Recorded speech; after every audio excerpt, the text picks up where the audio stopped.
Let me begin with the chapter chemical reactions and equation. First we start with the code of science. Science का code क्या होता है? 086. तो science पढ़ने से पहले साइंस का कोड पता होना चाहिए. साइंस का कोड होता है 086, जिसमें हमारा चैप्टर नंबर 1 है chemical reactions and equations. Right, chemistry का चैप्टर है आपका, चैप्टर नंबर 1. सबसे पहला टॉपिक आपसे पूछा जाता है इस चैप्टर में, केमिकल रिएक्शंस क्या होती है? क्या होती है? Chemical reactions. कौन बता रहा है केमिकल रिएक्शंस?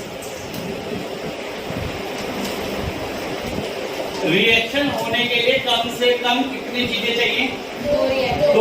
दो reactants. What do you mean bye reactants? What do you mean bye reactants? जो रिएक्ट कर रहे हैं, जो चीज रिएक्ट कर रही है उन्हें क्या बोलते हैं? रिएक्टेंट. और रिएक्शन करने के लिए कम से कम कितनी चीजें चाहिए आपको? दो. That are called reactants. तो केमिकल रिएक्शंस क्या होती हैं? केमिकल रिएक्शंस वो प्रोसेस होते हैं जिसमें दो रिएक्टेंट्स रिएक्ट करते हैं और क्या बनाते हैं? प्रोडक्ट और प्रोडक्ट्स. प्रोडक्ट मतलब या तो एक आपका एक सब्सटेंस बने, और प्रोडक्ट्स का मतलब आपके दो या दो से ज्यादा सब्सटेंस बने. यानी in a chemical reaction reactants convert into products. In a chemical reaction reactants convert into products. इस एरो का क्या मतलब होता है? Direction of reaction. इस एरो का क्या मतलब है कि रिएक्शन किस तरफ को हो रही है. जो एरो की टेल होती है, वो क्या होते हैं? रिएक्टेंट. जो एरो का हेड होता है उसे क्या बोलते हैं? प्रोडक्ट. क्या हम इस रिएक्शन को इस तरफ को लिख सकते हैं? आप कहेंगे हाँ. कैसे? एरो का इधर बनाइए, रिएक्टेंट्स को इधर लिख दीजिए और प्रोडक्ट्स को इधर लिख दीजिए. तो आपकी रिएक्शन इधर की तरफ को भी लिखी जा सकती है और इधर की तरफ को भी लिखी जा सकती है. बस हुआ क्या कि आपने रिएक्टेंट्स इधर लिख दिए और प्रोडक्ट्स आपने इधर लिख दिए. ये एरो आपको क्या बताता है? डायरेक्शन ऑफ रिएक्शन, यानी रिएक्शन आपकी किस तरफ को हो रही है. ठीक है. जस्ट सपोज हमारी एनसीईआरटी में एक रिएक्शन है 2Mg plus O2 gives 2MgO. पहले पेज पे रिएक्शन दे रखी है किसके नाम से? Burning of magnesium ribbon. Burning of magnesium ribbon के नाम से, बर्निंग ऑफ मैग्नीशियम रिबन के नाम से. ठीक है. ये क्या बताता है आपको बर्निंग ऑफ मैग्नीशियम रिबन? कि जब मैग्नीशियम रिबन को बर्न करेंगे किसके रेस्पेक्ट में? ऑक्सीजन के रेस्पेक्ट में. किसके रेस्पेक्ट में? ऑक्सीजन के रेस्पेक्ट में. तो आपका क्या बनेगा? मैग्नीशियम ऑक्साइड बनेगा. इस मैग्नीशियम ऑक्साइड की जो फ्लेम है वो कैसे निकलेगी? White dazzling flame. क्या बोलते हैं? White dazzling flame. डेजलिंग का मतलब चमकदार. अब ये चमकदार फ्लेम क्यों निकलेगी? क्योंकि मैग्नीशियम ऑक्साइड एक कैसे कलर का पाउडर है? व्हाइट कलर का पाउडर है. ठीक है. तो बर्निंग ऑफ मैग्नीशियम रिबन का मतलब क्या हो गया? मैग्नीशियम रिबन की रिएक्शन किससे हुई? ऑक्सीजन से. तो क्या बन गया आपका? Magnesium oxide. क्या ये केमिकल रिएक्शन है या नहीं? हाँ है. क्यों है? क्योंकि यहाँ पे दो रिएक्टेंट्स रिएक्ट करे और आपको क्या दिया है? एक ऐसा प्रोडक्ट दिया है कि जिससे आपका कोई चीज मिली और उससे एक नई चीज आपकी फॉर्म हो गई. यहाँ पे नई चीज क्या फॉर्म हुई है? आपकी मैग्नीशियम ऑक्साइड. ठीक है. यहाँ तक आगे बढ़ते हैं. मैग्नीशियम रिबन को जलाने से पहले सैंड पेपर से क्लीन करा जाता है. क्या क्वेश्चन बनेगा पेपर में, वो सुनिए.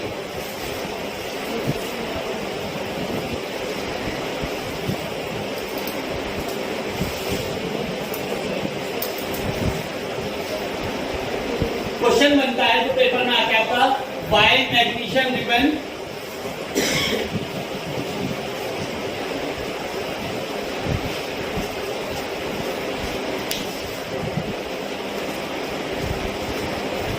magnesium ribbon is cleaned with sandpaper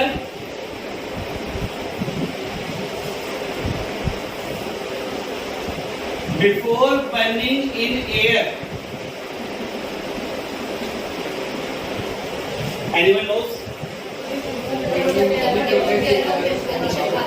to remove the protective layer of basic magnesium carbonate. अच्छा, होता क्या है, ये जो आपका मैग्नीशियम मेटल है ये आपके एटमॉस्फेयर की ऑक्सीजन से और कार्बन डाइऑक्साइड से रिएक्ट करके क्या बना लेता है? Magnesium carbonate. क्या बनाता है?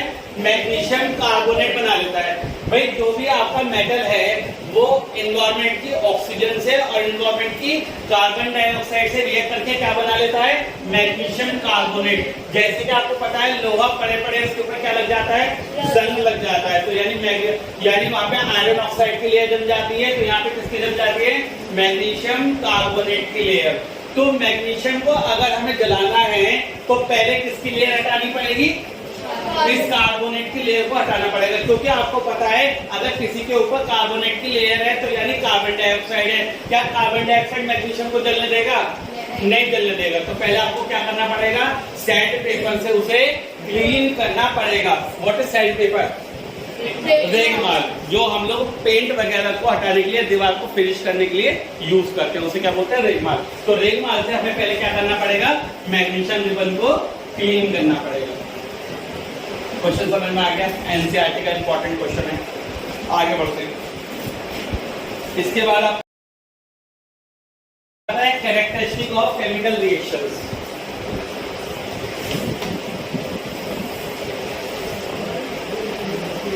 Characteristics of chemical reactions. Characteristics of chemical reactions कितनी होती है, किसी को पता है?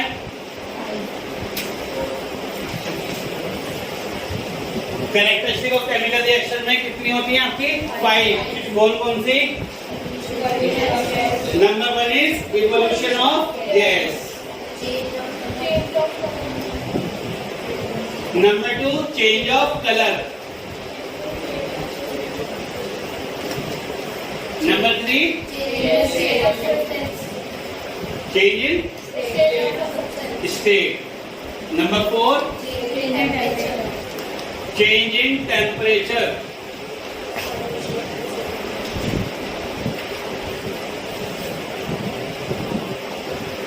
number 5 formation of precipitate.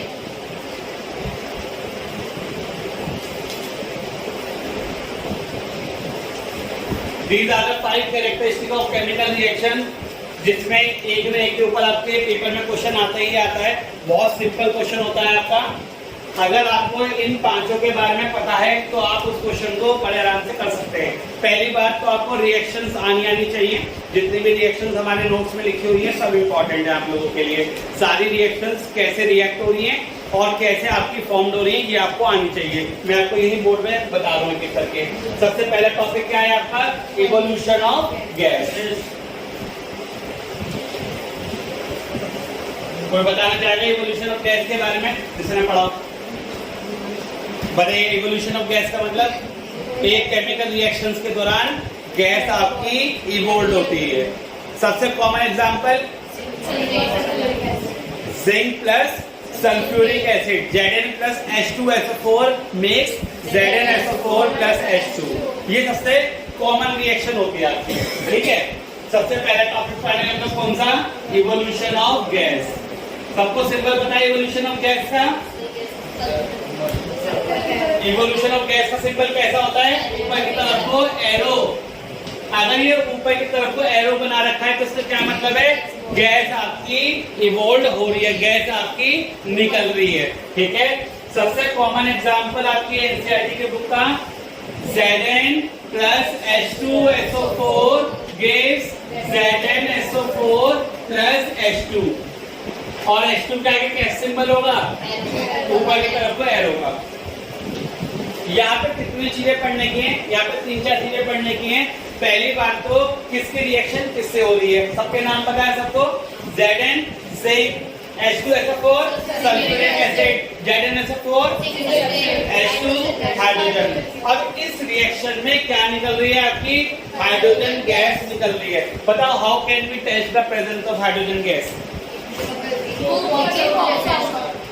ठीक है, by passing this gas with the soap solution and it will give the pop sound. हम करते क्या है, हम रिएक्शन कराएंगे जिंक की और किसकी, सल्फ्यूरिक एसिड की, और उसके पास क्या करेंगे, एक पाइप लगाएंगे और उसे कहां से पास करेंगे, सोप सॉल्यूशन से, यानी सोप मिला हुआ पानी से। तो उसके बबल्स निकलेंगे गैस के, जब गैस के बबल्स निकलेंगे उसके पास क्या लेके आएंगे, या तो जलती हुई मैच स्टिक या जलती हुई मोमबत्ती। तो जलती हुई मोमबत्ती में वो कैसी साउंड देगा, पॉप साउंड या पॉपिंग साउंड आपको देगा। तो यानी वो कौन सी गैस थी, हाइड्रोजन गैस। बहरहाल हमारा टॉपिक क्या है, इवोल्यूशन ऑफ गैस। तो यहाँ पे कौन सी गैस निकल रही है, हाइड्रोजन गैस। ठीक है, number 2, change of colour.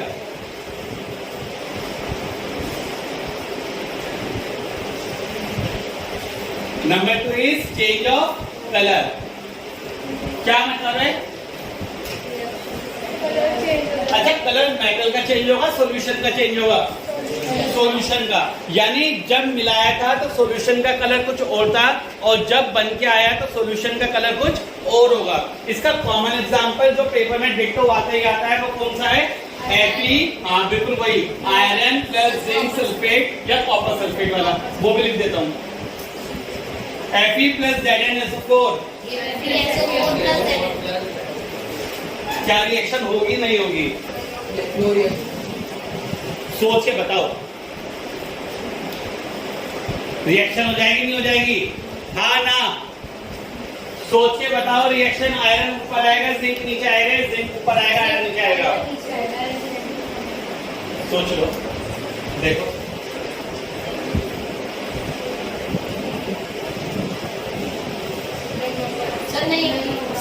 Zinc ऊपर है आयरन ऊपर है, जिंक ऊपर है, तो there will be no reaction. Very good. Now अगला कौन सा लेते हैं हम, Fe plus CuSO4 will make FeSO4 plus Cu।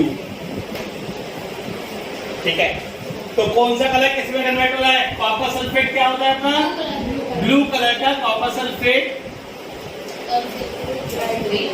या का ब्लू कलर का सॉल्यूशन है, और आयरन सल्फेट कैसे कलर का है, लाइट ग्रीन कलर का। तो हो गया कलर चेंज। तो यानी जो सॉल्यूशन का कलर था वो ब्लू कलर से लाइट ग्रीन में क्या हो गया, आपका कन्वर्ट हो गया। एक क्वेश्चन था, what do you mean bye blue vitriol. देखिए यहाँ से बहुत ही तगड़ा क्वेश्चन आ रहा है, ब्लू विट्रियोल क्या होता है और ग्रीन विट्रियोल क्या होता है। विट्रियोल लिक्विड को ही बोलते हैं, बस बुक वालों ने अलग अलग नाम दे रखे हैं। एक एमसीक्यू में दे रखा है, आइडेंटिफाई द ब्लू विट्रियोल। तो ब्लू विट्रियोल मतलब ब्लू कलर का solution copper sulphate, green vitriol मतलब ग्रीन कलर का सॉल्यूशन आयरन सल्फेट। समझ गए पक्के से। ये रिएक्शन क्यों नहीं हुई, अगर जल्दबाजी में एग्जाम में आ गई Fe प्लस ZnSO4 तो बहुत सारे बच्चे क्या करेंगे, FeSO4 प्लस Zn, तो cutting of marks will be there, marks cut हो जाएंगे। आपको ध्यान रखना होगा कि आयरन की रिएक्टिविटी जिंक से क्या होती है, कम होती है, तो ये रिएक्शन नहीं होगी, यहाँ पे कोई चेंज ऑफ कलर नहीं होगा। आपसे पूछा जाएगा identify the change of colour, तो सॉल्यूशन का कलर कैसा था, कलरलेस था, तो कलरलेस ही रहेगा। आपका जिंक सल्फेट के ऊपर आयरन का कोई भी प्रभाव नहीं पड़ेगा, कलरलेस का सॉल्यूशन कलरलेस ही रहेगा। ये आपका एक मार्क का क्वेश्चन पॉसिबल है।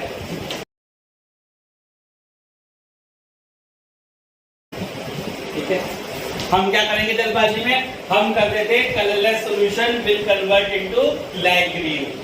हो सकता है एमसीक्यू में हो, the colour of the solution will change from colourless to light green, पर वो आंसर क्या हो जाएगा, गलत हो जाएगा। Next, third one is change in state. What you mean by change in state,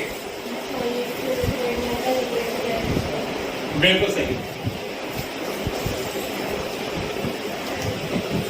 change in state को हम ऐसे समझ सकते हैं बहुत इजी वे में कि अगर हमने कैंडल जलाई तो कैंडल किस फॉर्म में थी आपकी, सॉलिड फॉर्म में, उसके बाद जब वो जली तो वो दो स्टेट में कन्वर्ट हुई, कौन कौन से में, लिक्विड में और गैस स्टेट में। कौन सी गैस निकलती है, hydrogen, no hydrogen, carbon dioxide gas. क्या जलती हुई मोमबत्ती एक केमिकल रिएक्शन है या सिर्फ फिजिकल चेंज है? केमिकल चेंज और फिजिकल चेंज आपको पता है। केमिकल चेंज जिसमें कोई नई चीज बनती है, फिजिकल चेंज जिसमें वही चीज दोबारा बन जाती है। क्या आप पूरी मोमबत्ती जला के पूरी की पूरी दोबारा उसी दिन पूरी मोमबत्ती बना सकते हैं उसी मोम से? नहीं बना सकते ना। तो वो कौन सा चेंज हो गया? Chemical change. ठीक है, तो चेंज इन स्टेट का मतलब क्या है? Solid can be liquid, solid can be converted into liquid और liquid can be converted into gas. कितनी स्टेट होती है ये बता देना जरा।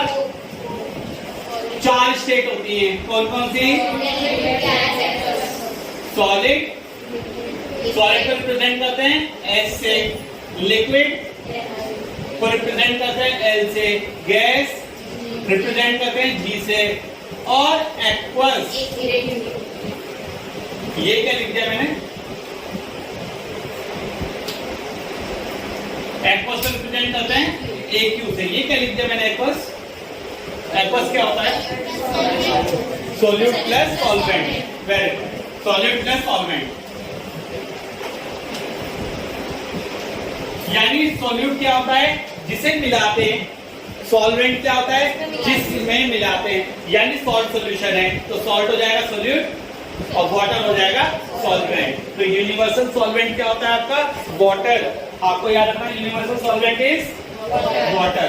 तो 90% से ज्यादा चीज किसमें डिसॉल्व हो जाती है? आपकी वाटर में डिसॉल्व हो जाती है। Now the fourth one is change in temperature. Change in temperature. क्या मतलब है इसका?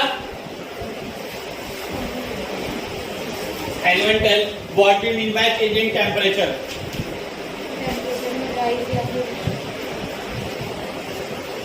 Now what do you mean by change in temperature? Change in temperature का क्या मतलब होता है आपका? कि या तो आपका रिएक्शन में टेम्परेचर बढ़ेगा या आपका टेम्परेचर घटेगा। क्या आप लोगों ने टोंग का नाम सुना है? TONG, टोंग क्या होता है? या और सिंपल भाषा में बताऊं, test tube holder.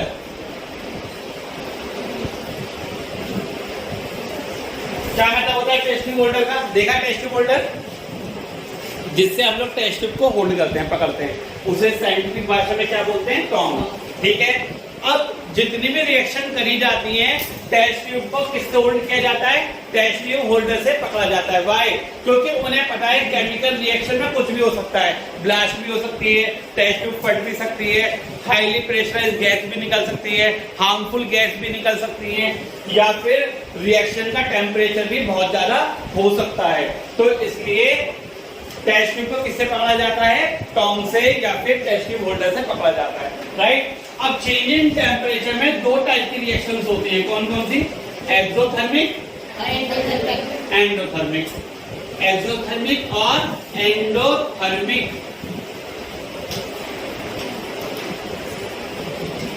Do anyone know what you mean by exothermic और एंडोथर्मिक? एक्सोथर्मिक में हीट निकलेगी, देनी पड़ेगी, निकलेगी।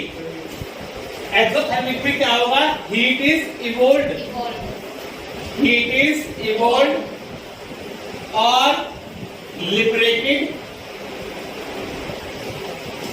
और रिलीज, कोई भी नाम से आ सकता है, जिसमें हीट आपकी इवोल्ड हो। इवोल्ड का मतलब भी निकलना होता है, लिबरेटेड का मतलब भी निकलना होता है, और रिलीज का मतलब भी निकलना होता है। तो ऐसी रिएक्शन जिसमें आपकी हीट निकलती है उसे क्या बोलते हैं?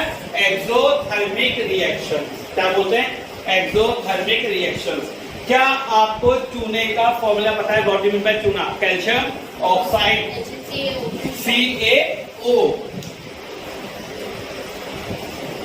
CaO, that is calcium oxide plus water gives calcium hydroxide. Calcium hydroxide. एक होता है क्विकलाइन, एक होता है स्लेकलाइन। क्विकलाइन का मतलब CaO। बहुत बच्चों को इसी में कंफ्यूजन रहती है क्विकलाइन और स्लेकलाइन में। तो क्विकलाइन क्या होता है आपका? CaO। ये क्या होता है आपका? स्लेकलाइन। यानी लाइन में क्या मिला हुआ है? लाइन में मिला हुआ है वाटर, तो उसे क्या बोलते हैं? Slake lime. अब आप लोगों ने सुना लाइम वाटर टर्न्स मिल्की, कौन सी गैस करेगी? Which gas turns lime water milky? Carbon dioxide. Carbon dioxide इसका क्या मतलब है यही समझ लो। कैल्शियम हाइड्रोक्साइड की रिएक्शन किससे हो रही है? कार्बन डाइऑक्साइड से। तो क्या बना रहा है? कैल्शियम कार्बोनेट और क्या बन रहा है? वाटर। कैल्शियम कार्बोनेट को बोलते हैं मिल्की नेचर। तो लाइम वाटर टर्न्स मिल्की यानी स्लेक लाइम की रिएक्शन कार्बन डाइऑक्साइड से हुई। तो कौन सी गैस रेस्पॉन्सिबल है? Carbon dioxide. एक नंबर का क्वेश्चन आता है which gas turns lime water milky, तो कौन सी गैस है वो? Carbon dioxide. बताइए क्वेश्चन का कोई दिक्कत? तो ये रिएक्शंस कौन सी होती हैं? Exothermic, endothermic? एक्सोथर्मिक, क्योंकि इन रिएक्शंस में क्या निकलती है? Heat. That is called exothermic reactions. Now what do you mean bye endothermic? Endothermic reactions कौन सी होती हैं? जिसमें हीट आपको पहले सप्लाई करनी पड़ती है, उन्हें क्या बोलते हैं? Endothermic reactions. जिसमें हीट आपको क्या करनी पड़ेगी? सप्लाई करनी पड़ेगी।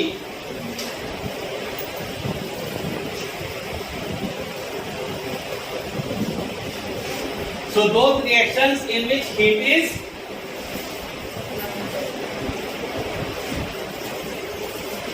is supplied or given. तो जो रिएक्शन होने के लिए पहले आपको हीट देनी पड़ती है उन्हें क्या बोलते हैं? Endothermic reactions. जैसे डिकम्पोजिशन ऑफ कैल्शियम कार्बोनेट, क्या बनेगा? Calcium oxide plus carbon dioxide. ये डेल्टा का क्या मतलब है? ये जो एरो के ऊपर में डेल्टा बना है, इसका मतलब है कि हम लोग हीट कर रहे हैं। कभी कभी पेपर में जब आप केस स्टडी वाले क्वेश्चन आते हैं तो इसमें पूछा जाता है इसका मतलब क्या होता है? तो इसका मतलब क्या होता है? हीट। यानी कि आपने कैल्शियम कार्बोनेट को क्या किया है? पहले हीट करा है, तो वो आपका कैल्शियम ऑक्साइड में और कार्बन डाइऑक्साइड में क्या हो गया है? कन्वर्ट हो गया है। तो डेल्टा का मतलब क्या हो गया? आपने क्या किया है? हीट किया है। Now the next topic is types of chemical equations. What do you mean by chemical equation?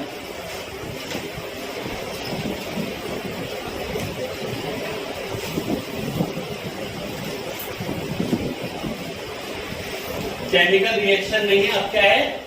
Chemical equations. यानी to write any chemical reaction with symbols and formulas of compound. अभी किसी ने आपको बोला कि मैंने जिंक में सल्फ्यूरिक एसिड मिलाया तो जिंक सल्फेट मिला और क्या मिला? हाइड्रोजन गैस मिली। ये सिंपल क्या बताइए आपने? Chemical reaction. अब इक्वेशन का मतलब क्या है? कि अगर मैं केमिकल रिएक्शन को लिख के दिखा रहा हूं, किसके फॉर्म से? सिंबल की हेल्प से और कंपाउंड के फॉर्मूले की हेल्प से, तो उसे क्या बोलते हैं? Chemical equation.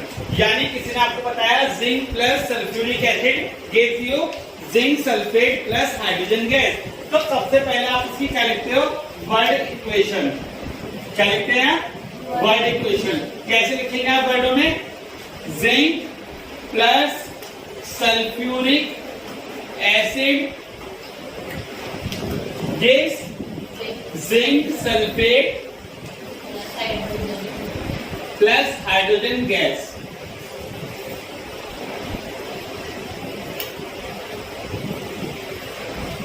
So this is the word equation. क्या बोलते हैं इसे?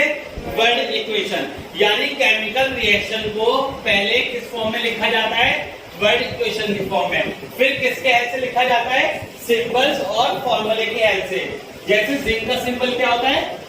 Zn प्लस सल्फ्यूरिक एसिड का H2SO4 क्या बनता है इसका? ZnSO4 plus H2।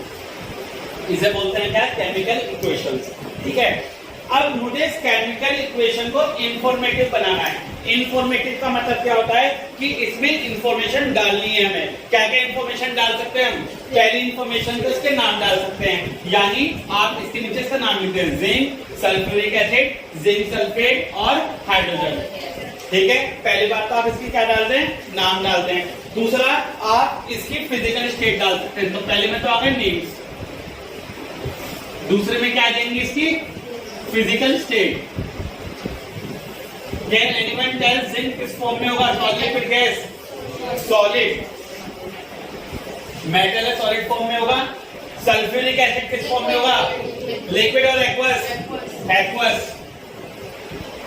Zinc sulphate aqueous. H2 hydrogen, तो क्या होगी वो? गैस। ये आपकी रिएक्शन क्या बन गई? इंफॉर्मेटिव, यानी आपने केमिकल रिएक्शन को इंफॉर्मेटिव बना दिया है। ठीक है, दो तरीके से, एक तो उसके नाम लिख के और दूसरे उसके सिंबल और उसकी स्टेट लिख के। ठीक है, यहाँ तक। और कुछ कर सकते हैं इंफॉर्मेशन देने के लिए। एक काम और कर सकते हैं कि क्या आपने कोई टेम्परेचर या प्रेशर दिया है इस रिएक्शन को करने के लिए? अगर हाँ तो लिख दें, और अगर नहीं दिया है तो ना लिखें। ठीक है। Now how to make any chemical reaction more informative? By writing their names, by writing their physical state and by writing the conditions. अगर कोई टेम्परेचर है या प्रेशर है तो आप वो यहाँ लिखते हैं। जैसे हमने एक रिएक्शन पढ़ी थी प्लास्टर ऑफ पेरिस बनाने, प्लास्टर ऑफ पेरिस से जिप्सम या जिप्सम से प्लास्टर ऑफ पेरिस बनाने की कितने टेम्परेचर था? 100 डिग्री सेल्सियस। तो 100 डिग्री सेल्सियस को कहाँ पे लिखते हैं हम लोग? यहाँ पे लिखते हैं 100 डिग्री सेल्सियस। तो इसका मतलब क्या है? वो इंफॉर्मेशन है। तो वो इंफॉर्मेशन को हम कहाँ लिखेंगे? एरो के ऊपर। ठीक है। तो केमिकल इक्वेशन कितने टाइप की होती हैं? दो टाइप की। पहला बैलेंस, दूसरा अनबैलेंस। स्टार्ट करते हैं बैलेंस एंड अनबैलेंस। एक क्वेश्चन आता ही आता है इसके ऊपर।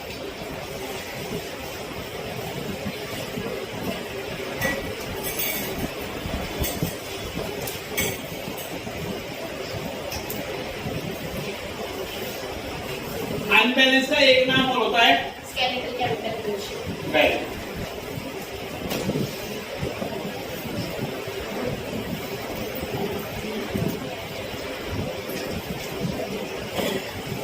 एक पेपर में यही क्वेश्चन आ गया था, what is the other name of this reaction? Other name का मतलब इस रिएक्शन का दूसरा नाम क्या हो सकता है? तो अगर आपको देख के पता लग रहा है कि रिएक्शन आपकी कैसी है, रिएक्शन आपकी अनबैलेंस है, तो यानी अनबैलेंस का दूसरा नाम क्या हो सकता है? स्केलेटल। अब बच्चे सोच रहे थे क्या डिस्प्लेसमेंट आएगा, डबल डिस्प्लेसमेंट आएगा, डिकम्पोजिशन आएगा, पर वो सब नहीं आते, उसमें सीधा सीधा क्या आता? स्केलेटल। अगर आपको दिखाई दे रहा है कि नंबर ऑफ एटम्स इक्वल नहीं है तो क्या लिख देंगे? सीधा स्केलेटल। तो पहली केमिकल इक्वेशन कौन सी होती है? बैलेंस। क्या मतलब होता है बैलेंस का? जो नंबर ऑफ एटम्स होते हैं रिएक्टेंट साइड पे और प्रोडक्ट साइड पे क्या होते हैं? इक्वल होते हैं, सेम होते हैं। क्या मतलब है बैलेंस का? रिएक्टेंट साइड पे और प्रोडक्ट साइड पे नंबर ऑफ एटम्स क्या होते हैं? इक्वल और सेम। यानी अगर जिंक इधर एक है तो उधर भी एक है, इधर हाइड्रोजन दो है तो उधर भी हाइड्रोजन दो है, इधर सल्फर एक है तो उधर भी सल्फर एक है। जैसे हमने भी एक रिएक्शन लिखी थी, कौन सी? Zn plus H2SO4 ये ZnSO4 plus H2। क्या ये रिएक्शन बैलेंस है अनबैलेंस है? ये रिएक्शन बैलेंस है। वाई? क्योंकि इसमें नंबर ऑफ एटम दोनों साइड क्या है? इक्वल होंगे। जैसे यहाँ पे जिंक 1 है तो प्रोडक्ट साइड में भी जिंक कितने हैं? 1। यहाँ हाइड्रोजन 2 है तो यहाँ प्रोडक्ट साइड में भी 2 है। ठीक है। यहाँ सल्फर 1 है तो यहाँ सल्फर भी 1 है। यहाँ ऑक्सीजन 4 है तो यहाँ पे ऑक्सीजन कितने हैं? 4। तो ऐसी इक्वेशंस जिसमें नंबर ऑफ एटम दोनों साइड पे क्या होते हैं? इक्वल होते हैं, तो ऐसी इक्वेशन को क्या बोलते हैं हम लोग? Balance chemical equation. क्या बोलते हैं? Balance chemical equation. So what we mean by unbalance? Unbalance का मतलब क्या होगा? नंबर ऑफ एटम्स आपके इक्वल ना हो। एक या एक से ज्यादा एलिमेंट्स के नंबर ऑफ एटम्स क्या नहीं होंगे? इक्वल नहीं होंगे। ऐसी इक्वेशंस को क्या बोलते हैं? स्केलेटल और अनबैलेंस। क्या सारी केमिकल इक्वेशन को बैलेंस करना जरूरी है? हम कहेंगे हाँ। क्यों? To satisfy law of conservation of mass, to satisfy law of conservation of mass. Ditto एक क्वेश्चन है एनसीईआरटी का, टू satisfy law of conservation of मास। एक क्वेश्चन आया एनसीईआरटी का या पेपर में, why we balance any chemical equation. हमें हर केमिकल इक्वेशन को बैलेंस क्यों करना होता है? To satisfy law of conservation of mass. और law of conservation of mass कहता क्या है कि जो मास ऑफ रिएक्टेंट्स हैं वो किसके बराबर होना चाहिए? मास ऑफ प्रोडक्ट्स के। मास ऑफ रिएक्टेंट किसके इक्वल होना चाहिए? मास ऑफ प्रोडक्ट के इक्वल होना चाहिए। ये कौन बताता है हमें? Conservation of mass. यानी एक केमिकल इक्वेशन बैलेंस होनी चाहिए। यानी बैलेंस होने का मतलब क्या है? कंजर्वेशन ऑफ मास शो करना चाहिए। कंजर्वेशन ऑफ मास का क्या मतलब है? जो मास ऑफ रिएक्टेंट है वो मास ऑफ प्रोडक्ट के इक्वल होना चाहिए। मैं एक इक्वेशन लिख रहा हूं सामने, फिर उसे बैलेंस करके देखते हैं। जिसे जो जो चीज नहीं आ रही है वो लिखता रहे।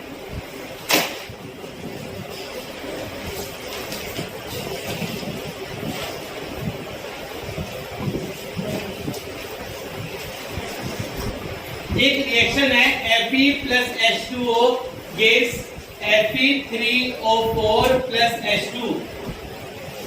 इसे हमें क्या करना है? बैलेंस करना है। ठीक है, अब बैलेंस करने का मतलब क्या है? इसके नंबर ऑफ एटम दोनों साइड पे इक्वल करना है। Just 1 minute. सो पहले ही चेक कर लेते हैं कि क्या ये बैलेंस है या अनबैलेंस है। बैलेंस है या अनबैलेंस है? अनबैलेंस। कैसे पता चल रहा है? यहाँ पे आयरन 1 है, यहाँ पे आयरन कितने हैं? 3 है, तो ये क्या है? अनबैलेंस। सबसे पहले बैलेंस करने के लिए हम लोग क्या काम करते हैं? बैलेंस करने के लिए इसके चारों तरफ एक स्क्वायर ब्रैकेट बना देते हैं। क्या बना देते हैं? Square brackets. Can anyone tell me कि हम ये स्क्वायर ब्रैकेट्स क्यों बना रहे हैं? Very good. इसका मतलब क्या है कि कोई भी नंबर अगर हमें मल्टीप्लाई करना है तो वो ब्रैकेट से बाहर होगा। अगर आपको पानी के अंदर ऑक्सीजन गैस की मात्रा बढ़ानी है तो आपको क्या बढ़ाना पड़ेगा? पानी बढ़ाना पड़ेगा। आप ऑक्सीजन उसके अंदर नहीं डाल सकते। तो यानी हमने ब्रैकेट क्यों बनाए? ताकि मैं गलती से Fe के यहाँ पे क्या ना लिख दूं? 3 ना लिख दूं। ठीक है, स्टार्ट करते हैं इसे बैलेंस करना। बैलेंस कैसे करते हैं हम लोग? सबसे पहले हाइड्रोजन, ऑक्सीजन, आयरन, तीन एलिमेंट हैं। सबसे पहले किसे बैलेंस करें? सबसे पहले ऑक्सीजन को बैलेंस करते हैं। ठीक है, वहां पे कितने ऑक्सीजन है? वहां पे 4 ऑक्सीजन है। तो इधर भी कितने ऑक्सीजन चाहिए? 4। तो यहाँ किससे मल्टीप्लाई कर दूं मैं? 4 से। रिएक्टेंट साइड में मैंने पानी को किससे मल्टीप्लाई कर दिया? 4 से। अब अगर मैं बॉक्स नहीं बनाता, बच्चे जल्दबाजी में क्या करते हैं? यहाँ लिख देते हैं नीचे 4। नहीं कर सकते हम लोग। ठीक है, पानी के अंदर ऑक्सीजन सिर्फ पानी बढ़ा के ही बढ़ा सकते हो आप। यहाँ 4 से मल्टीप्लाई करिए। ठीक है, हो गए ऑक्सीजन 4। अब हाइड्रोजन कितने हो गए? 4 2 8। एक बात और समझना, ये जो हाइड्रोजन के नीचे 2 लिखा है ये सिर्फ हाइड्रोजन का है। ये जो पानी के आगे 4 लिखा है तो इस 4 की मल्टीप्लाई हाइड्रोजन से भी होगी, इस 4 की मल्टीप्लाई ऑक्सीजन से भी होगी। ठीक है, तो हाइड्रोजन कितने हो गए? 4 2 8। पर यहाँ हाइड्रोजन कितने हैं? 2। किससे मल्टीप्लाई कर दें? 4 से। तो यहाँ पे हाइड्रोजन भी कितने हो गए? 8 हो गए। अब ऑक्सीजन बैलेंस हो गए, हाइड्रोजन बैलेंस हो गए, क्या बचा? आयरन बचा। यहाँ आयरन कितने हैं? 3। तो इधर आयरन कितने करने हैं? 3। Reaction is perfectly balance. तो यहाँ पे 3Fe plus 4H2O gives Fe3O4 plus 4H2। That's the perfect balanced chemical equation। हो जाएगा। Law of conservation of mass को सेटिस्फाई कर दे रहे?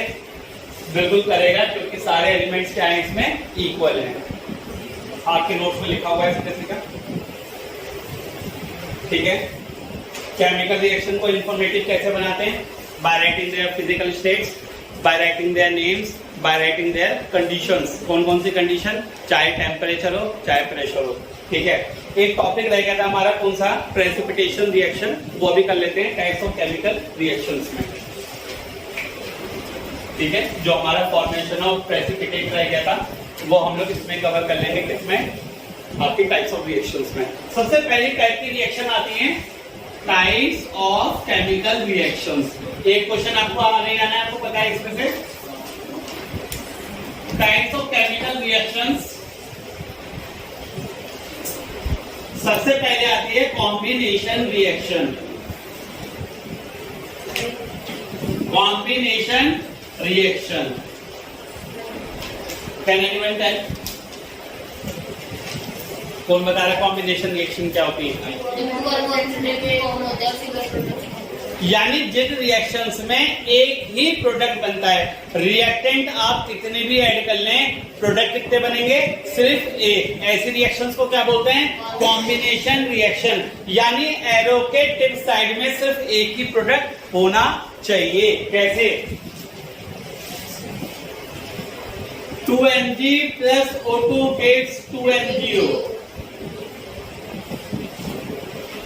2H2 plus O2 gives 2H2O, C plus O2 gives CO2।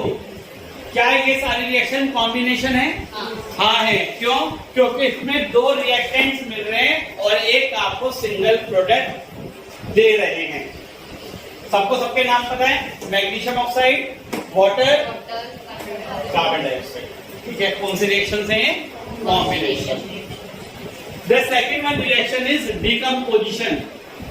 Important है, एक क्वेश्चन आने का, decomposition reaction.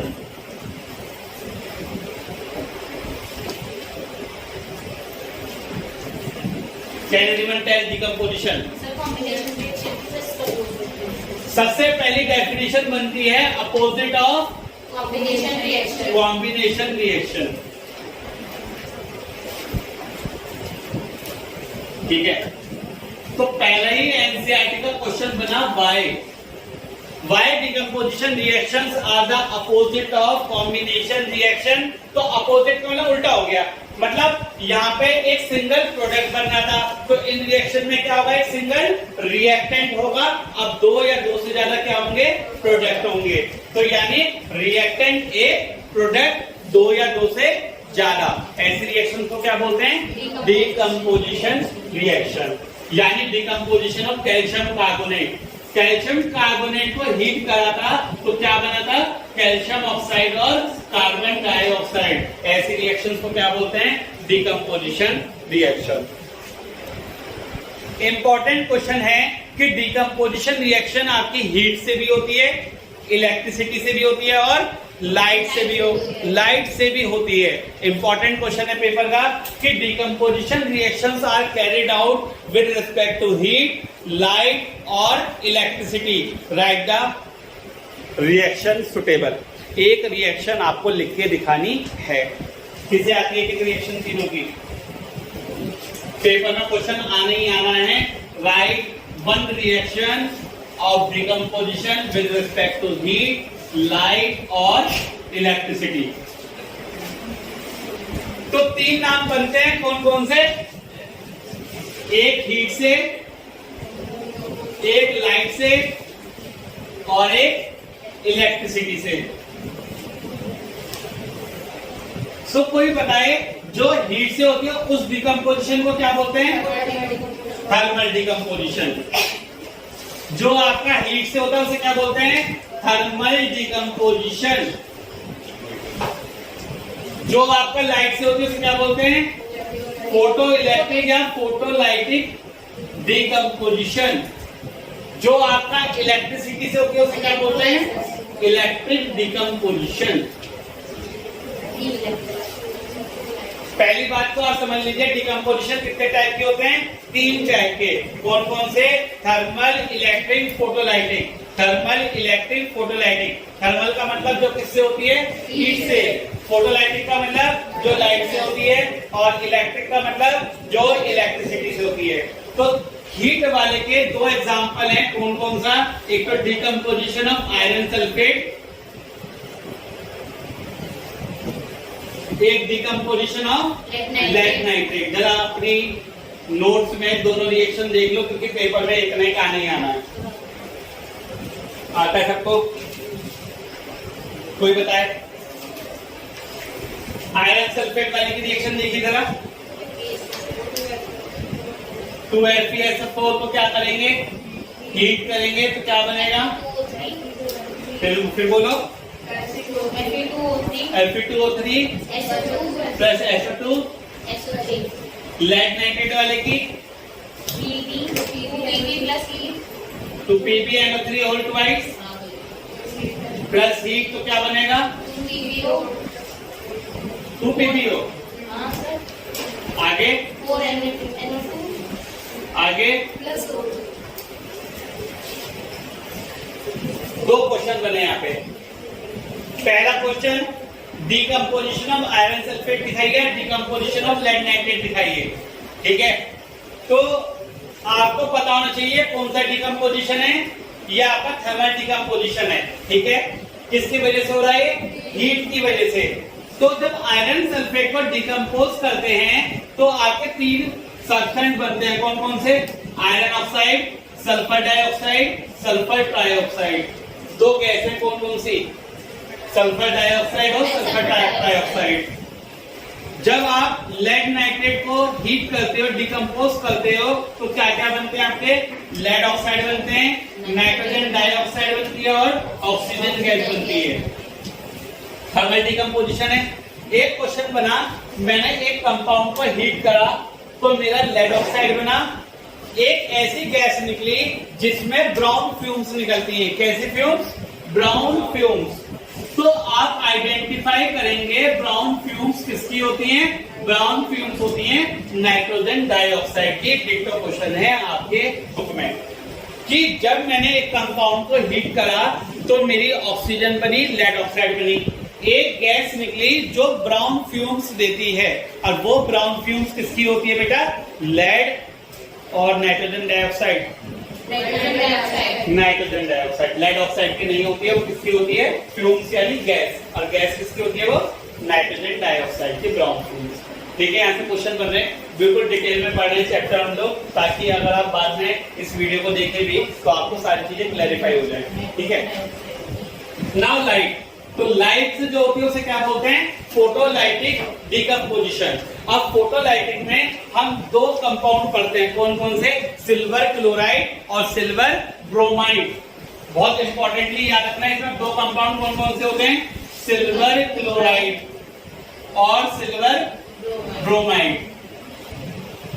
किसी को पता है सिल्वर क्लोराइड का फॉर्मूला क्या होता है? AgCl। और सिल्वर ब्रोमाइड का क्या होता है? AgBr।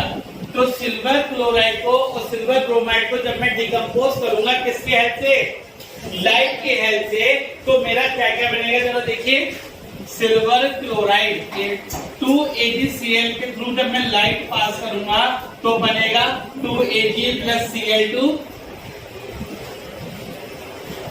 2AgBr, 2Ag plus Br2।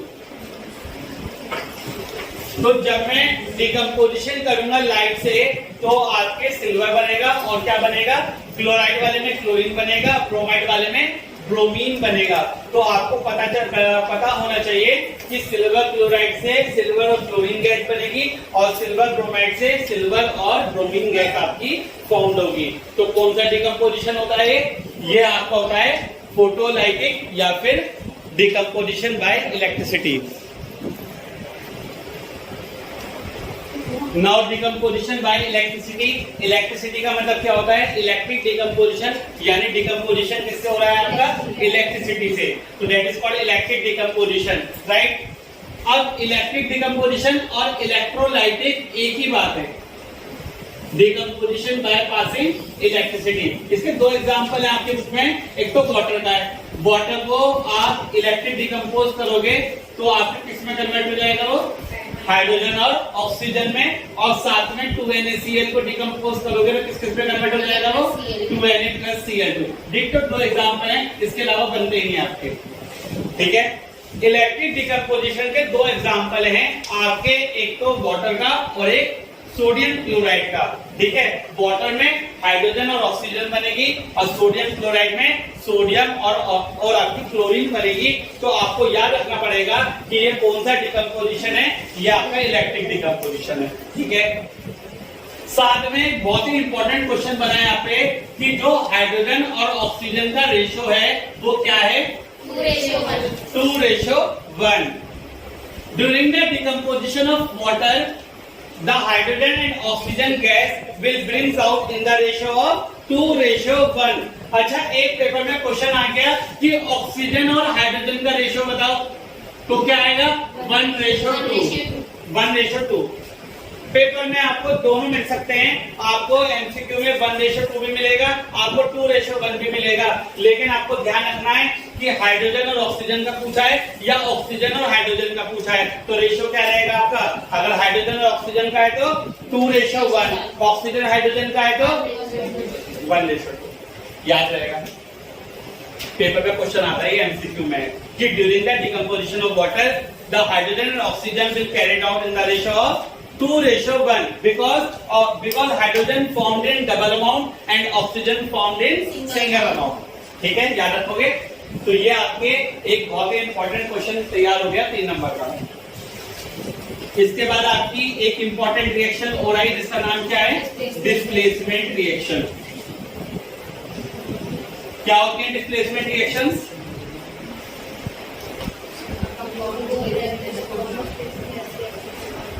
क्या होती है डिस्प्लेसमेंट रिएक्शन,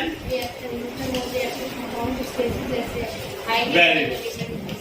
अच्छा, डिस्प्लेसमेंट को किसी और नाम से भी बोलते हैं क्या, substitution reaction. Substitution reaction, substitution क्यों बोला गया होगा, यानी एलिमेंट के रेस्पेक्ट में हम दूसरे एलिमेंट को क्या कर रहे हैं, वहां पे सब्स्टिट्यूट कर रहे हैं, डिस्प्लेस कर रहे हैं, तो इसलिए सब्स्टिट्यूशन रिएक्शन भी ने बोल दिया जाता है। जैसे आपने अभी पढ़ा Zn प्लस FeSO4, बताओ ये रिएक्शन हो जाएगी या नहीं होगी, ये रिएक्शन हो जाएगी नहीं होगी, ये रिएक्शन हो जाएगी।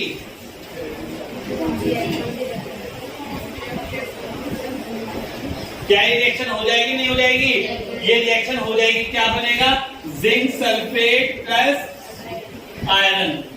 ये डिस्प्लेसमेंट क्यों है, क्योंकि यहाँ पे जिंक की रिएक्टिविटी ज्यादा थी, जिंक की रिएक्टिविटी ऊपर होने की वजह से इसने आयरन को क्या कर दिया, डिस्प्लेस कर दिया, सब्स्टिट्यूट कर दिया। किसके साथ कनेक्ट हो गया, सल्फेट के साथ कनेक्ट हो गया, तो क्या बना दिया, जिंक सल्फेट और आयरन को बाहर निकाल दिया। तो ऐसी रिएक्शन को क्या बोलते हैं, डिस्प्लेसमेंट रिएक्शन। और कैसे लिखते हैं, Fe प्लस CuSO4 क्या बन जाएगा, FeSO4 plus Cu।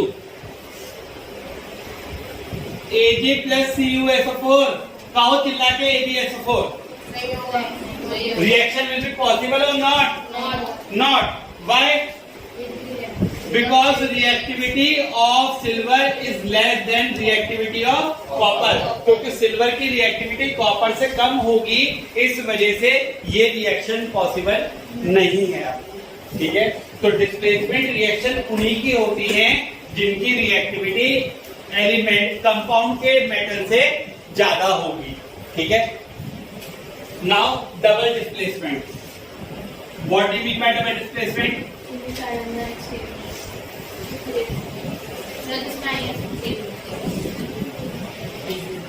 Double displacement important है क्योंकि डबल डिस्प्लेसमेंट 2 टाइप की होती है, न्यूट्रलाइजेशन और प्रेसिपिटेशन।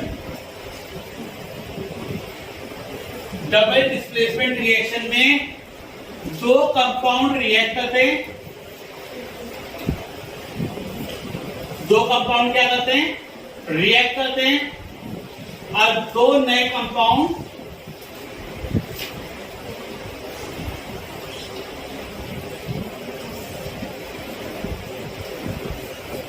फॉर्म करते हैं, यानी by the exchange of ions.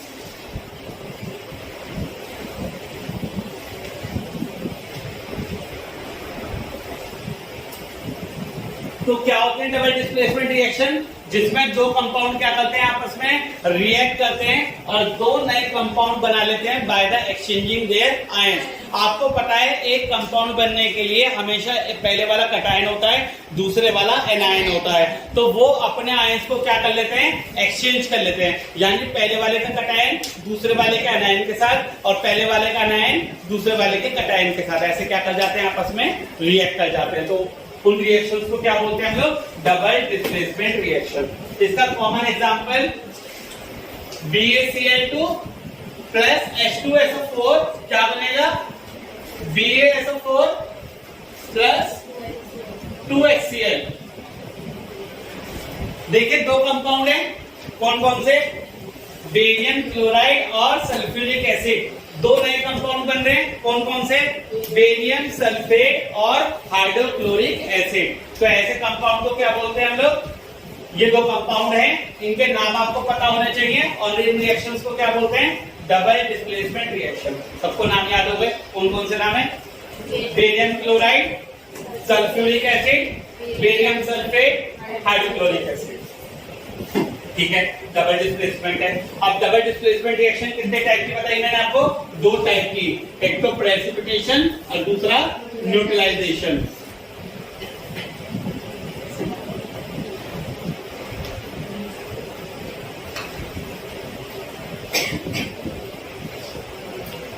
Double displacement कितने टाइप की होती है, दो टाइप की, कौन कौन सी, प्रेसिपिटेशन और neutralisation. Can anyone tell me what is precipitation? Precipitate is formed.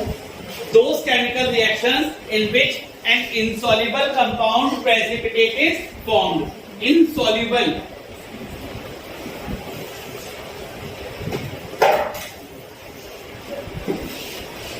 Precipitation का मतलब क्या होता है कि ऐसी रिएक्शन जिसमें एक इंसॉल्युबल कंपाउंड बनता है जिसे क्या बोलते हैं, प्रेसिपिटेट, जो टेस्ट ट्यूब में कहां जाके बैठ जाता है, नीचे जाके सेटलमेंट हो जाता है, यानी नीचे जाके सेटल डाउन हो जाता है, उसे क्या बोलते हैं, precipitation reaction.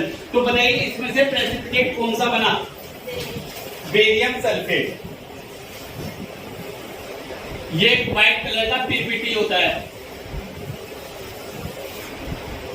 What do you mean by PPT? Precipitate. तो बेरियम सल्फेट एक व्हाइट कलर का पीपीटी है। PPT stand for precipitate. तो व्हाइट कलर का प्रेसिपिटेट है जो टेस्ट ट्यूब में कहां जाके बैठ जाएगा, नीचे जाके सेटल डाउन हो जाएगा। अब प्रेसिपिटेट का सिंबल क्या होता है, ये down arrow.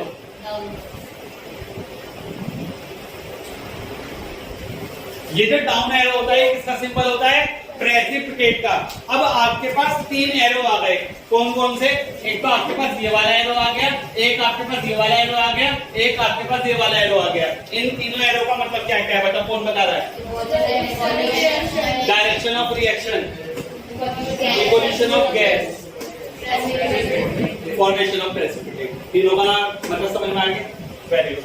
Now neutralisation reaction, क्या होती है neutralisation reaction, acid plus base Salt and water. gives salt and water. But this reaction is also called neutralization plus double displacement, क्योंकि दो कंपाउंड मिलकर क्या बना रहे हैं, आपके दो नए कंपाउंड बना रहे हैं। जैसे एसिड है आपका HCl कंपाउंड है, बेस है आपका NaOH कंपाउंड है, क्या बनेगा, NaCl कंपाउंड है आपका, और क्या बनेगा, वाटर कंपाउंड है आपका।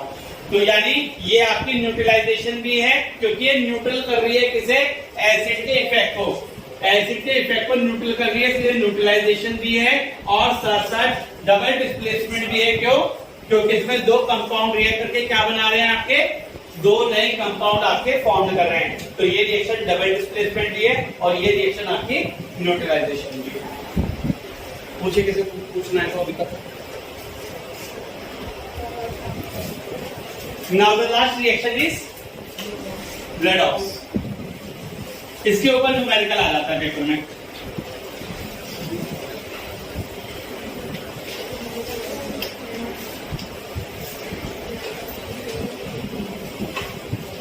The last reaction is redox. क्या होती है redox reaction? Reduction and oxidation. Red for Reduction. Oxford Oxidation.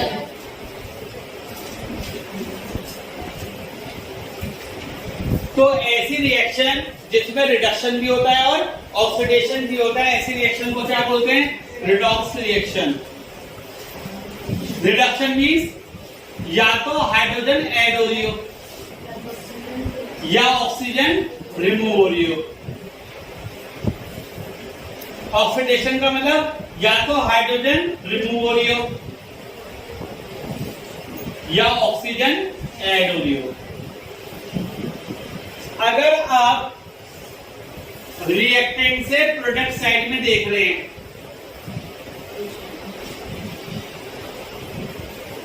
जो रिएक्ट कर रहे हैं आपके रिएक्टेंट्स और उनसे जो प्रोडक्ट बन रहे हैं, रिएक्टेंट से कहा जा रहे हैं प्रोडक्ट में। तो अगर हाइड्रोजन ऐड हो रही है, या तो आप सिर्फ किससे देखेंगे? हाइड्रोजन से देखेंगे, या सिर्फ किससे देखेंगे? ऑक्सीजन से। अगर रिएक्टेंट से प्रोडक्ट जाने में ऑक्सीजन किसी कंपाउंड में ऐड हो रहा है तो उसे क्या बोलेंगे? क्या हो रहा है उसका? ऑक्सीडेशन। ऑक्सीजन अगर रिमूव हो रहा है तो उसका क्या हो रहा है? रिडक्शन। अगर हाइड्रोजन रिमूव हो रहा है तो उसका क्या हो रहा है? ऑक्सीडेशन। अगर हाइड्रोजन ऐड हो रहा है तो उसका क्या हो रहा है? रिडक्शन। ये तो बात हो गई ऑक्सीडेशन और रिडक्शन की। एक होता है आपका ऑक्सीडाइजिंग एजेंट और रिड्यूसिंग एजेंट।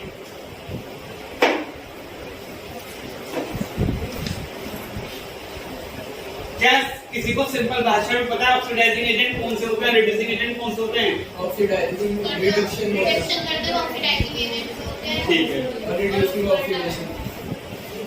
तो जो आपके रिडक्शन करते हैं वो कौन से एजेंट होते हैं? ऑक्सीडाइजिंग। और जो ऑक्सीडेशन करते हैं वो कौन से एजेंट होते हैं? Reducing agent. यानी आप पहले क्वेश्चन में फाइंड आउट करिए कि ऑक्सीडेशन किसका हो रहा है और रिडक्शन किसका हो रहा है। जब आपको ये पता लग जाएगा ऑक्सीडेशन किसका हो रहा है, रिडक्शन किसका हो रहा है, तो आप उसको उल्टे कर लीजिए। यानी जिसका ऑक्सीडेशन हो रहा है वो कौन सा एजेंट है? Reducing agent. और जिसका रिडक्शन हो रहा है वो कौन सा एजेंट है? Oxidising agent. आपको याद रह जाएगा, पेपर में क्वेश्चन दे रखा होगा, रिएक्शन दे रखी होगी आपको, और आपको 4 चीज पूछी होंगी, कम से कम 2 भी हो सकती है, 4 भी हो सकती हैं। तो आपको क्या क्या पूछा होगा? Name the substance oxidise, name the substance reduce, oxidising agent और रिड्यूसिंग एजेंट। तो आप फाइंड आउट कर लोगे ऑक्सीडेशन और रिडक्शन, और आपको पता लग जाएगा जिसका ऑक्सीडेशन हो रहा है वो रिड्यूसिंग एजेंट और जिसका रिडक्शन हो रहा है वो ऑक्सीडाइजिंग एजेंट। ठीक है, मैं एक रिएक्शन लिख रहा हूं, बहुत तेजी से बताना कि चारों कौन कौन से होंगे।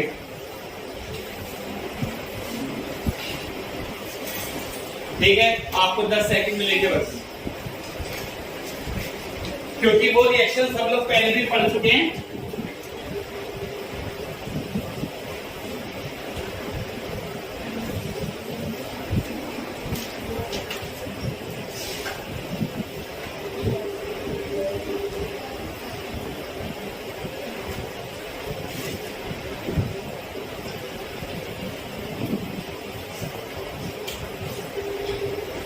आप बताओ, ये बताओ। और नेम द सब्सटेंस ऑक्सीडाइज। अच्छा, पहले मुझे बताओ, क्या रिडक्शन, ऑक्सीडेशन, रिड्यूसिंग एजेंट और ऑक्सीडाइजिंग एजेंट में हम प्रोडक्ट साइड वाले देखेंगे? प्रोडक्ट साइड वाले हम कभी नहीं लिखेंगे, प्रोडक्ट साइड वाले हम कभी नहीं लिखेंगे। तो ऑक्सीडेशन और रिडक्शन हमेशा किसका होता है? रिएक्टेंट वालों का। किसका नहीं होता कभी भी? प्रोडक्ट वाले का। तो इन दोनों को तो देखना मत। किसे देखोगे? रिएक्टेंट वाले। बताओ जी, किसका ऑक्सीडेशन हो रहा है? Carbon converts into carbon dioxide. क्या ऐड हो रहा है कार्बन में? तो ऑक्सीजन ऐड होने वाले को क्या बोलते हैं? ऑक्सीडेशन। यानी ऑक्सीडेशन किसका हो रहा है? कार्बन का। ठीक है, जिसका ऑक्सीडेशन होता है वो कौन सा एजेंट? तो यानी रिड्यूसिंग एजेंट भी क्या होगा? कार्बन। ठीक है, lead oxide convert into lead, क्या हो रहा है? -O2, यानी क्या रिमूव हो रही है? ऑक्सीजन रिमूव हो रही है, तो उसे क्या बोलते हैं? रिडक्शन। और जिसका रिडक्शन हो रहा है वो कौन सा एजेंट? Oxidising agent. तो आपको आई थिंक चारों चीजें समझ में आ गई। जिसका ऑक्सीडेशन, कार्बन का ऑक्सीडेशन, तो कार्बन ही रिड्यूसिंग एजेंट। लेड ऑक्साइड का रिडक्शन, तो लेड ऑक्साइड ही ऑक्सीडाइजिंग एजेंट। कौन से नहीं लेंगे? प्रोडक्ट साइड वाले, कभी नहीं, क्योंकि हमने पता है आंसर में क्या देखा है कि बच्चे दो लेफ्ट हैंड साइड वाले लिख देते हैं और दो राइट हैंड साइड वाले। ऐसा नहीं होगा, तो दोनों ही कौन से वाले होंगे? आपके रिएक्टेंट साइड वाले होंगे, right. The very last topic of the chapter कौन सा? Effect of oxidation reaction in everyday life, जिसमें आपके दो टॉपिक आते हैं, कौन कौन से? कोरोजन और रेंसिडिटी।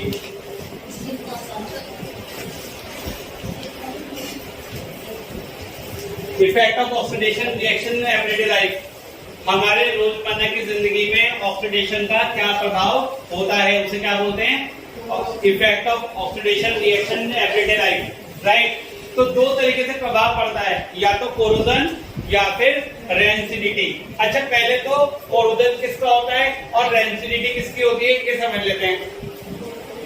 कोरोजन होता है मेटल्स का और रेंसिडिटी होती है फूड की। देखिए, होता दोनों का मतलब कोरोजन, ये पर थोड़ा अटपटा सा लगता है। क्या बच्चे अगर रेंसिडिटी बोलते हैं कोरोजन बोल देंगे रेंसिडिटी, फिर ये दोनों अलग अलग टॉपिक नहीं होते, ठीक है। आप ऐसा मत बोलना corrosion of food is called rancidity. Rancidity अलग चीज है, वो ऑक्सीडेशन है फूड का। कोरोजन किसका ऑक्सीडेशन है? मेटल्स का। एक बच्चे ने पेपर में लिख रखा था corrosion of food is called rancidity, तो खाने में कोई जंग नहीं लगता, ठीक है। तो पहला टॉपिक क्या पढ़ रहे हैं हम लोग? Corrosion. What do you mean bye corrosion? ठीक है, अगर साइंटिफिक डेफिनेशन बोले, the heating up of metal by coming in contact with air, moisture, acid, dust particle, sunlight on their surface. तो मेटल का जो सरफेस है वो sunlight, dust particles, moisture, air के कांटेक्ट में आने की वजह से क्या हो जाता है? खराब हो जाता है, जिसे हम क्या बोलते हैं? कोरोजन। और अगर कोरोजन आयरन का होता है तो उसे क्या बोलते हैं हम लोग? रस्टिंग। अगर कोरोजन आयरन का होता है तो उसे क्या बोलते हैं हम लोग? रस्टिंग। कोई रस्ट का फॉर्मूला बताए? Fe2O3.XH2O, this is the formula of rust. कोई इसका दूसरा नाम बताए रस्ट का? Hydrated ferric oxide.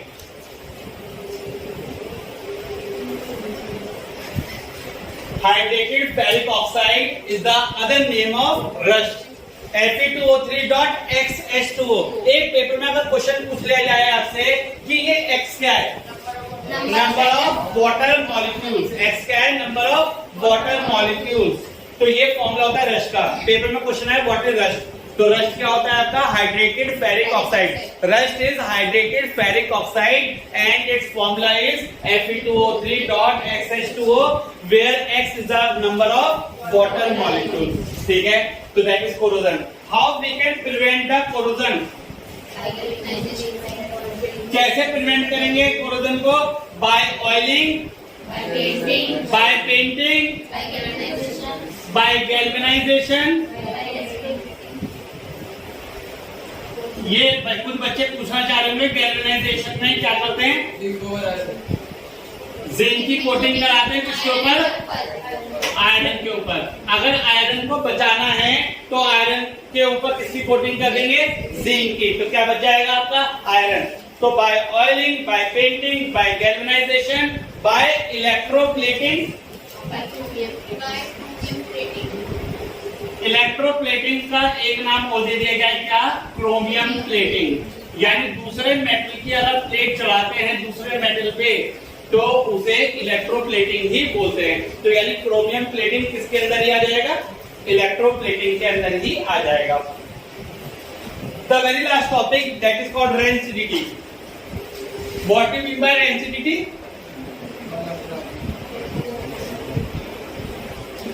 रेंसिडिटी का मतलब होता है कि फूड का खराब होना, खाने का खराब होना, दैट इज कॉल्ड रेंसिडिटी। आपका गर्मियों में खाना बाहर रखा हुआ खराब हो जाएगा। क्यों खराब हो जाएगा? यानी खाने का क्या हो गया? ऑक्सीडेशन हो गया। कंपैरेटिवली अगर सर्दियों में खाना बाहर रखा रह जाएगा या दूध बाहर रखा रह जाएगा तो वो नहीं फटेगा, पर गर्मियों में दूध बाहर रखा हुआ फट जाएगा। क्यों? क्योंकि ऑक्सीडेटिंग जो पार्टिकल्स होते हैं आपके एटमॉस्फेरिक पार्टिकल या ऑक्सीजन के जो पार्टिकल्स होते हैं वो जल्दी रिएक्ट करते हैं कब? ज्यादा टेम्परेचर पे। कम टेम्परेचर पे वो बहुत धीमे रिएक्ट करते हैं। जैसे आपका जो फ्रिज में खाना रखा हुआ खराब नहीं होता, क्यों नहीं खराब होता? क्योंकि पार्टिकल्स आपके इनएक्टिव हो जाते हैं या कम एक्टिव रहते हैं। तो आपके खाने को जो हमें बचाना है उसके 5 तरीके हैं। कौन कौन से? By adding antioxidants. एंटीऑक्सीडेंट्स वो केमिकल्स होते हैं जो खाने को किससे बचाते हैं? रेंसिडिटी से, खराब होने से बचाते हैं। क्या क्या नाम बताया थे मैंने आपको? BHA और BHC, ये 2 ऐसे केमिकल्स होते हैं जो खाने को रेंसिडिटी से बचाते हैं। बुटिलेटेड हाइड्रोक्सी एनिसोल, बुटिलेटेड हाइड्रोक्सी टॉल्विन, ये 2 नाम होते हैं आपके एंटीऑक्सीडेंट्स के जो खाने को ऑक्सीडेशन से बचाते हैं। दूसरा, by keeping the food in nitrogen gas, यानी खाने को किसमें रखे हम लोग? नाइट्रोजन गैस में। जैसे आप बाजार से चिप्स के पैकेट, नमकीन के पैकेट लाते हो, फूले हुए होते हैं, तो वो फूले हुए क्यों होते हैं? उसके अंदर कौन सी गैस स्प्रेड होती है? नाइट्रोजन गैस, ताकि आप उन्हें किससे बचा सके? रेंसिडिटी से बचा सके। अब जैसे आपके घर में मेहमान आया कोई, ठीक है, तो आपके घर में जो नमकीन बिस्किट रखे रहते हैं वो आप 1-1.5 घंटे तक ऐसे रखे छोड़ दीजिए, ठीक है, तो क्या होगा? सील जाएंगे। सीलने का मतलब क्या है? कि उनकी रेंसिडिटी हो गई। Third, by keeping food in refrigerator, यानी खाने को किस में रखें? फ्रिज में रखें। By keeping food in air tight container. अब एयर टाइट कंटेनर में क्यों रखेंगे? ताकि खाने को किससे बचाया जाए? ऑक्सीजन से बचाया जाए। And by keeping food in away from light, light से खाने को कहां रखें? दूर रखें, क्योंकि लाइट से कौन सा डिकम्पोजिशन हो जाता है? फोटोलाइटिक, क्योंकि लाइट से फोटोलाइटिक डिकम्पोजिशन हो जाता है, इसलिए खाने को किससे भी बचाना है? हमें लाइट से बचाना है। एयर टाइट कंटेनर में रखना है, रेफ्रिजरेटर में रखना है, नाइट्रोजन गैस में रखना है और एंटीऑक्सीडेंट ऐड कर देने, ताकि हमारा फूड किससे बच जाए? हमारा फूड रेंसिडिटी से बच जाए। ठीक है, that's all about chapter chemical reactions and equations. See you soon in the next chapter. So keep on joining GKS classes.